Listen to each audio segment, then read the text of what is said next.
I feel good, you look great, I like you, I can't wait. A first time, a first date, you're so fine, I'm so late. You sip wine. Halo semua, salam sejahtera Malaysia. Selamat datang ke channel Fels Lifestyle. Ini satu kejutan besar untuk Pakatan Harapan dan juga UMNO. Ini adalah berkaitan dengan pemilihan kerusi bagi Dun Johor ataupun bagi Kerajaan Johor. Ada satu tulisan yang saya nak kongsikan kepada Anda. Ini berkaitan dengan tulisan ataupun artikel yang bertajuk "Keluar PH dulu jika amanah mahu tanding 20 kursi di Johor." Teman-teman, seperti yang kita tahu, kerajaan perpaduan yang ada hari ini, sudah pasti yang mengangkat kekuatan di dalam kerajaan perpaduan ini tidak lain dan tidak bukan PHBN, ataupun kita boleh katakan PHBN UMNO. Kalau nak cakap amanah adalah parti yang terkuat di dalam PHBN, rasanya kita tidak boleh membuat kesimpulan sedemikian. Tapi kalau nak cakap amanah bersama-sama di dalam kerajaan hari ini, kita boleh cakap begitu. Tapi nak kata amanah, parti yang mengangkat PH, saya rasa setakat ini pandangan saya adalah mungkin belum masanya. Tapi kenapa ada kabar angin yang berkata amanah mahu tanding 12 hingga 20 kerusi di Johor.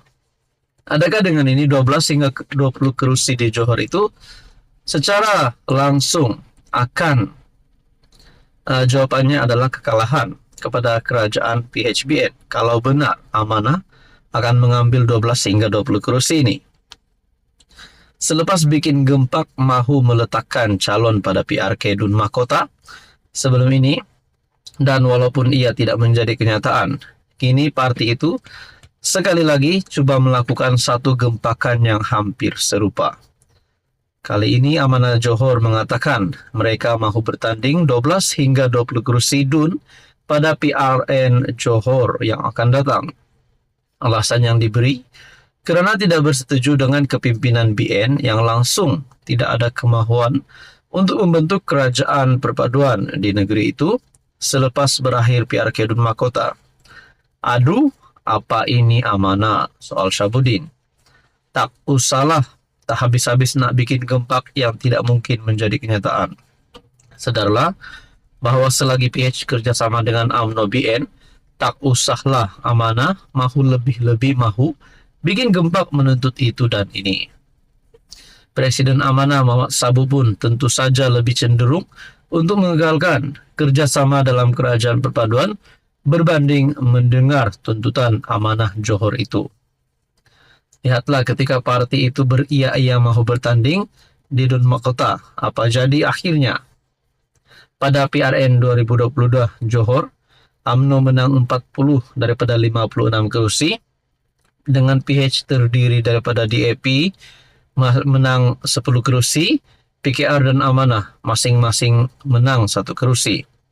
PN pula menang 3 kursi, Bersatu 2 dan PAS 1, manakala Muda juga menang 1 kursi.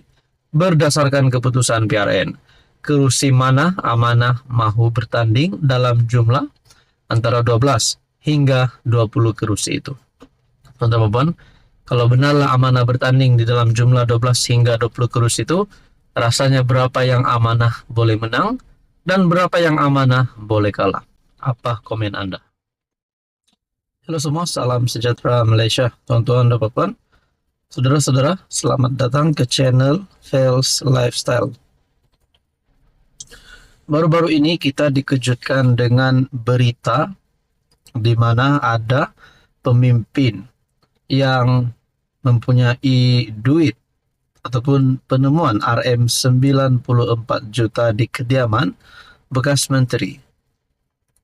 Baru-baru ini juga ahli parlimen PN Pendang Awang Hashim ada membuat kenyataan pemimpin DAP mempunyai jutaan ringgit di kediaman.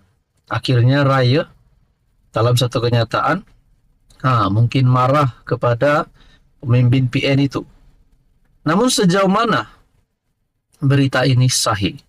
Kesahihan berita ini. Akhirnya SPRM pula dalam satu keputusan nafi keluar kenyataan penemuan RM94 juta di kediaman bekas menteri. SPRM menafikan membuat kenyataan yang mendakwa bahawa RM94 juta ditemui di kediaman bekas menteri. Nah, siapa bekas menteri ini? Kalau nak cakap bekas menteri, banyak pemimpin di negara ini yang pernah menjadi menteri, termasuk Mahathir, Muhyiddin, banyak lagi lah. SPRM menegaskan bahawa Ketua Pesuruhjaya Tan Sri Azam Baki tidak pernah membuat sebarang kenyataan mengenai penemuan 94 juta yang didakwa oleh ahli Parlimen Pendang Datuk Awang Hashim di Dewan Rakyat. Nah, saudara-saudara, SPRM tidak pernah membuat kenyataan, tapi kenapa didakwa oleh ahli Parlimen Pendang Awang Hashim membuat kenyataan sedemikian?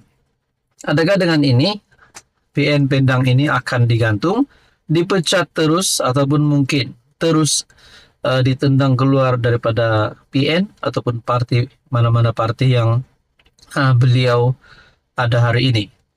Sedangkan Azam Baki tidak pernah membuat sebarang kenyataan berkaitan dengan ini. Walaupun SPRM menghormati hak ahli parlimen untuk menyuarakan pandangan secara bebas, adalah penting agar kenyataan yang dibuat berasaskan fakta yang tepat untuk mengelakkan kekeliruan. SPRM juga menegaskan tiada sebarang kenyataan telah dibuat oleh SPRM atau Ketua Pesuruhjayanya berkaitan penemuan jumlah tersebut di kediaman bekas menteri. Terdahulu perbahasan RUU Perbekalan 2025 Dewan Rakyat bertukar menjadi kecoh apabila isu wang tunai RM94 juta yang didakwa ditemui di kediaman seorang bekas menteri daripada DAP dibangkitkan oleh Awang Hashim PN Pendang. Tuan-tuan, apa komen anda? Halo semua, salam sejahtera Malaysia. Selamat datang ke channel ini. Terima kasih kerana terus setia dan bersama di dalam channel ini. Tuan-tuan, ada salah satu bekas Perdana Menteri, yaitu Muhyiddin Yassin, telah membuat kenyataan. Ini adalah berkaitan dengan isu ataupun berkaitan dengan masalah beras. Kekurangan beras. Adakah di sini Muhyiddin Yassin mahu mengajar Anwar untuk jadi PM? Ataupun Muhyiddin Yassin mahu menumbangkan Anwar dengan cara membuat kenyataan PN boleh selesaikan kekurangan beras dalam sebulan? Muhyiddin Yassin akhirnya membuat kenyataan PN boleh selesaikan kekurangan beras dalam sebulan. Nah, sebelum saya teruskan di dalam ulasan ini, Anda setuju atau tidak berkaitan dengan kenyataan Muhyiddin Yassin ini? Ataupun ini adalah satu cara untuk memalukan Anwar, tapi lain yang jadi pula. Karena di dalam video sebelum ini, terdapat satu komen yang saya nak ulas. Berkata, PN Muhyiddin nak selesaikan kes, nak selesaikan beras, atau nak curi lagi duit rakyat. Cukup Muhyiddin, tak payah nak tipu rakyat.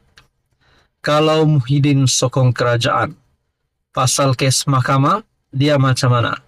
Kami rakyat tak suka Muhyiddin, rakyat nak biar dia masuk penjara dulu. Ini satu berita malang untuk Muhyiddin Yassin. Walaupun ini hanyalah pandangan daripada netizen ataupun rakyat Malaysia, namun ini adalah satu penolakan terhadap Muhyiddin Yassin. Mungkin dalam fikiran beberapa rakyat Malaysia yang tidak suka dengan cara pimpinan Muhyiddin, mereka pasti kata Muhyiddin dah tak ada harapan untuk tumbangkan Anwar. Seperti komen ini juga, sampai kata biar dia masuk penjara dulu. Nah, saudara-saudara, adakah kenyataan Muhyiddin yang berkata nak selesaikan masalah beras, kekurangan beras dalam masa sebulan adalah satu kenyataan relevan, atau sebenarnya kenyataan itu memakan diri Muhyiddin sendiri? Saudara-saudara tonton apa komen Anda?